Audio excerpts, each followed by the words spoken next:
تقریباً 2/3 بن جائے گی، 2/3۔ تو کچھ اتنی رات جو ہے وہ تم قیام کیا کرو، کھڑے رہا کرو، اور کھڑے رہ کے کرنا کیا ہے؟ وَرَتِّلِ الْقُرْآنَ تَرْتِيلًا، قرآن کو پڑھا کرو ٹھہر ٹھہر کر۔ یہ حکم ہے جو یہ نماز تہجد جسے ہم کہتے ہیں، حضور صلی اللہ علیہ وسلم کے لیے یہ فرض کے درجے میں، اور ابتدائی مکی دور میں ہم دیکھیں گے، پڑھیں گے آگے کہ مسلمانوں کی بھی ایک بڑی تعداد صحابہ کی، وہ بھی پابندی سے اسی طریقے سے جیسے حضور صلی اللہ علیہ وسلم آدھی رات، 2/3 رات یا 1/3 رات کھڑے ہو کر قرآن کی تلاوت کرتے تھے نوافل میں، اسی طرح وہ بھی صحابہ بھی اس میں شریک تھے، اور وہ بھی اپنے اپنے طور پر سب کرتے تھے۔ بعد میں پھر اس میں کچھ رخصت دی گئی ہے۔ تو یہ ہے ابتدائی احکامات۔ اِنَّا سَنُلْقِي عَلَيْكَ قَوْلًا ثَقِيلًا، اے نبی ہم آپ پر ڈالنے والے ہیں ایک بڑا بھاری بوجھ، بڑی بھاری بات۔ وہ بات کیا ہے؟ وہ رسالت کی ذمہ داری ہے، یہ وحی ہے، اس کا تحمل ہے، اس کا اترنا ہے، اور اس کے لیے ایک جو سہار چاہیے، تو اس میں یہ ممد و معاون ہوگا یہ قیام اللیل۔ اگرچہ وہ بڑا بھاری کام ہے، لیکن اور رات کا قیام بھی بہت بھاری ہے ایک اعتبار سے، اتنی رات کا بڑا حصہ، اور کھڑے رہ کر قرآن پڑھنا اور ٹھہر ٹھہر کر بظاہر بہت مشکل ہے، لیکن یہ تمہارے لیے مددگار ہوگا اس ذمہ داری کی ادائیگی میں، وہ جو بھاری ذمہ داری آپ پر ڈالی جا رہی ہے، یہ اس کے لیے ہیلپ فل ہے۔ چنانچہ فرمایا ان ناشیۃ اللیل ہی اشد وطئا واقوم قیلا، یہ جو رات کا اٹھنا ہے یہ نفس پر قابو پانے کے لیے بہت کارگر ہے۔ ہی اشد وطئا، نفس کو کچلنے کے اعتبار سے، اس پر کنٹرول کرنے کے اعتبار سے بڑا مؤثر ہے۔ واقوم قیلا، اور سیدھا ہے بات کے اعتبار سے، جس کا مفہوم بعض لوگوں نے یوں بیان کیا کہ قرآن کو اس وقت پڑھنا جو ہے وہ سب سے زیادہ اس وقت مفید ہے اور مؤثر ہے انسان کے دل کے لیے، اس کے قلب و ذہن کے لیے۔ تو یہ ہے جو ذمہ داری ہے، اس کے ناطے سے یہ کام آپ کو کرنا ہے۔ ان لک فی النہار سبحا طویلا، یقیناً آپ کے لیے دن کے اوقات میں بھی بڑی طویل مصروفیت ہے، بہت مشغولیت ہے۔ واذکر اسم ربک، اور آپ تو اپنے رب کے نام کا ذکر کیا کیجئے۔ وتبتل الیہ تبتیلا، اور اسی کی طرف گوشہ گیر ہو جائیے، یعنی سب سے کٹ کر اپنے رب کی طرف متوجہ رہیے، اسی سے رو لگائیے، اسی سے ساری توقعات وابستہ کیجیے۔ رب المشرق والمغرب، وہ مشرق و مغرب کا رب ہے، مالک ہے۔ لا الہ الا ہو، نہیں ہے کوئی معبود سوائے اس کے، وہی مالک ہے، وہی مختار ہے۔ فاتخذہ وکیلا، تو آپ بھی اسی کو اپنا کارساز سمجھیے، وہی ہے کہ جو مشکل کشا ہے، دعاؤں کا سننے والا ہے، حاجت روا ہے۔ واصبر علی ما یقولون، اور جو کچھ یہ کہتے ہیں اس پر آپ صبر کیجئے۔ واہجرہم ہجرا جمیلا، اور انہیں اگنور کیجئے، نظر انداز کیجئے، انہیں بڑی خوبصورتی سے نظر انداز کرنا۔ وذرنی والمکذبین اولی النعمہ، اور چھوڑ دیجئے مجھے بھی اور ان جھٹلانے والوں کو جو بڑے ناز و نعمت میں رہے ہیں۔ یہ جھٹلانے والوں میں کیونکہ وہ لوگ پیش تھے، جو صاحب حیثیت تھے، جو مالدار تھے، یہ بڑی ناز و نعمت میں پلے ہیں، ان کو چھوڑیے اور مجھے میں اجازت دیجئے کہ میں ان سے نمٹوں، یہ انداز ہے۔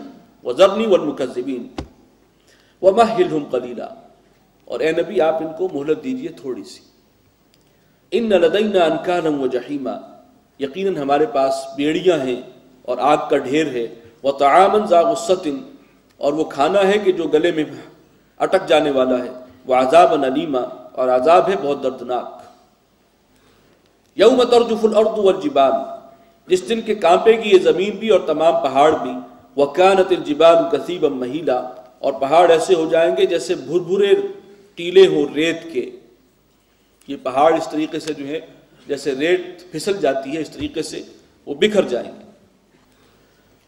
انا ارسلنا الیکم رسولا، یہاں خطاب قریش سے، قریش مکہ سے، دیکھو ہم نے بھیج دیا ہے تمہاری طرف ایک رسول صلی اللہ علیہ وسلم، شاہدن علیکم، جو گواہ بن کر آیا ہے تم پر، کما ارسلنا الی فرعون رسولا، جیسے کہ ہم نے بھیجا تھا فرعون کی طرف بھی ایک رسول کو، اور وہ رسول ہیں حضرت موسیٰ علیہ السلام۔ فعصا فرعون الرسول، تو نافرمانی کی فرعون نے اس رسول کی، فَأَخَذْنَاهُ أَخْذًا وَبِيلًا، تو ہم نے پکڑا اسے بہت وبال کی پکڑ، بہت سخت پکڑ۔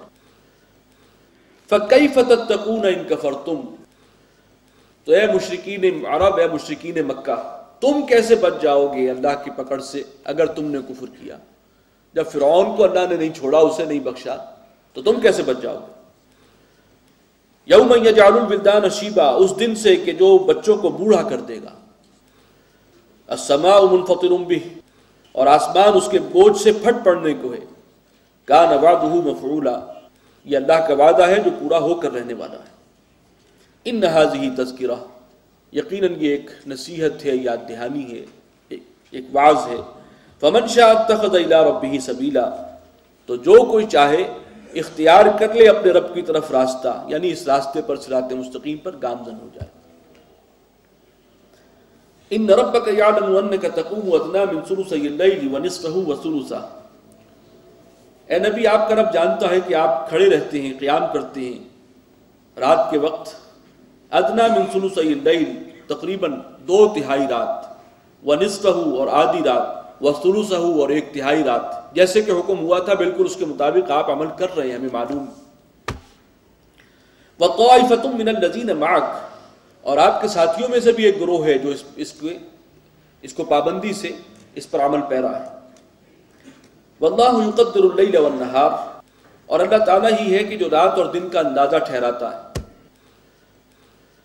اس وقت ظاہر بات ہے یہ گھڑیاں وغیرہ نہیں ہوتی تھی، ایگزیکٹ تعین کرنا کہ اب آدھی رات ہو گئی، اب اتنے 2/3 ہے، 1/3 ہے، اللہ تعالیٰ نے اندازے ٹھہرائے ہیں، مقرر کیا ہے۔